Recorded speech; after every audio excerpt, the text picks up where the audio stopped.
Hallo, ich bin Jonas. Willkommen beim Nine Nah Tree Podcast. Heute werde ich das Buch zusammenfassen und besprechen.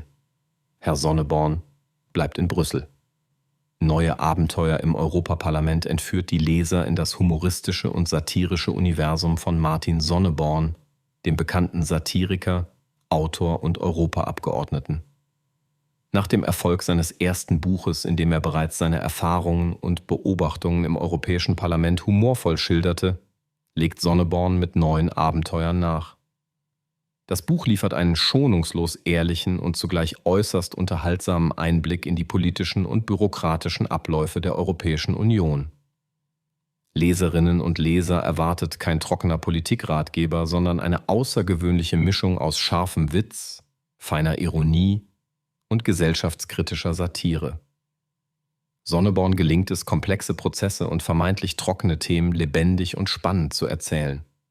Sein einzigartiger Stil, die Kombination aus investigativem Journalismus und bissigem Humor, macht jede Seite zu einem echten Lesevergnügen.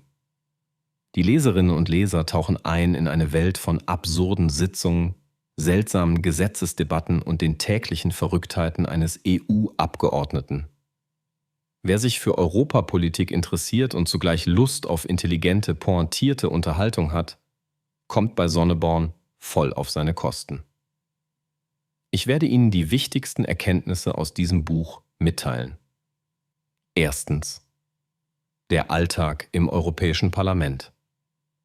Martin Sonneborn schildert detailliert und anschaulich, wie der Arbeitsalltag eines Abgeordneten im Europäischen Parlament tatsächlich aussieht.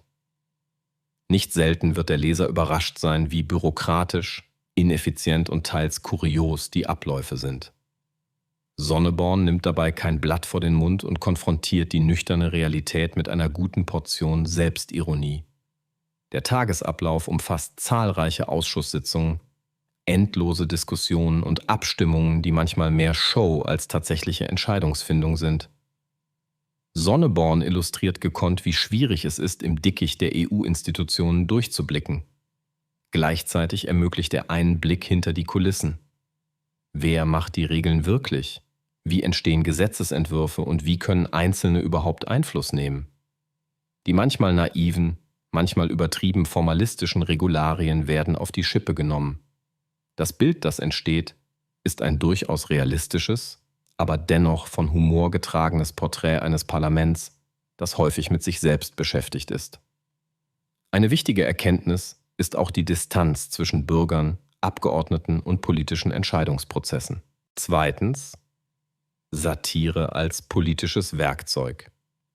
Ein zentrales Thema des Buches ist, wie Satire genutzt werden kann, um politische Missstände aufzudecken und auf Missverständnisse sowie Absurditäten im parlamentarischen Alltag aufmerksam zu machen. Martin Sonneborn ist seit Jahren bekannt für seine Arbeit bei Titanic und als Gründer der Partei Die Partei.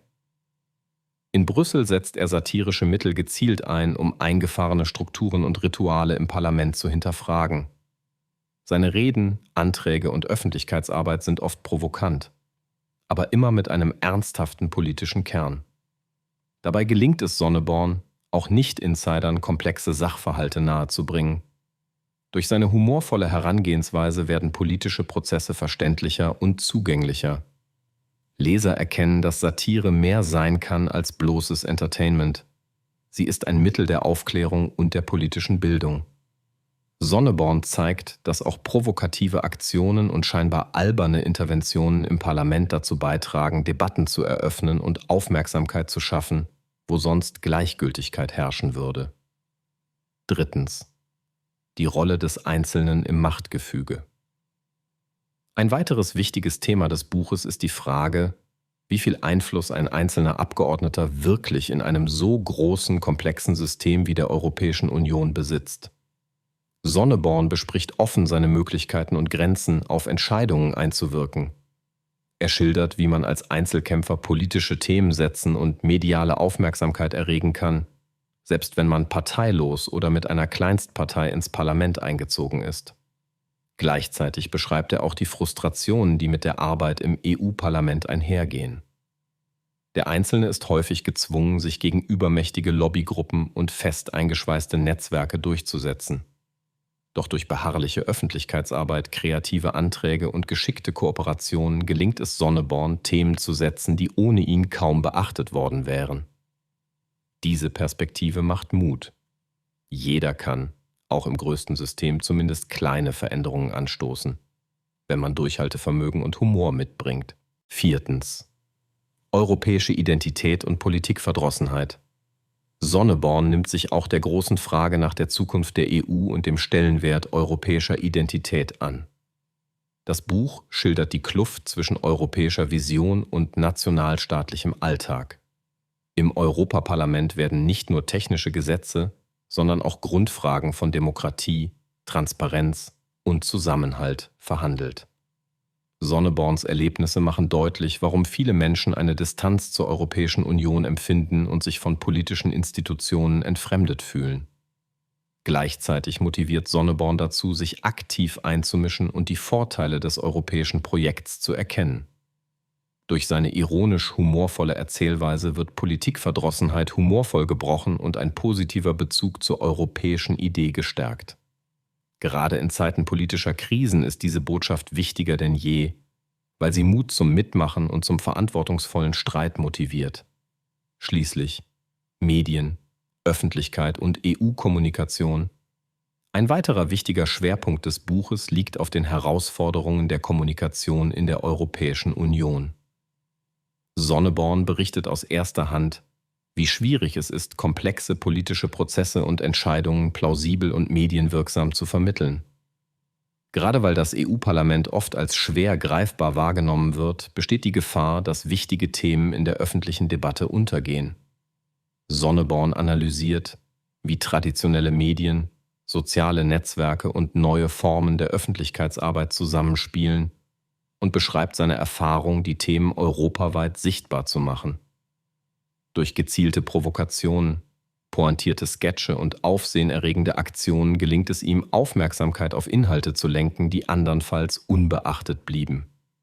Das Buch lehrt, wie einfallsreiche Kommunikation hilft, politische Inhalte verständlich und interessant aufzubereiten und warum gerade in der EU kreative Kommunikationsformen unverzichtbar sind.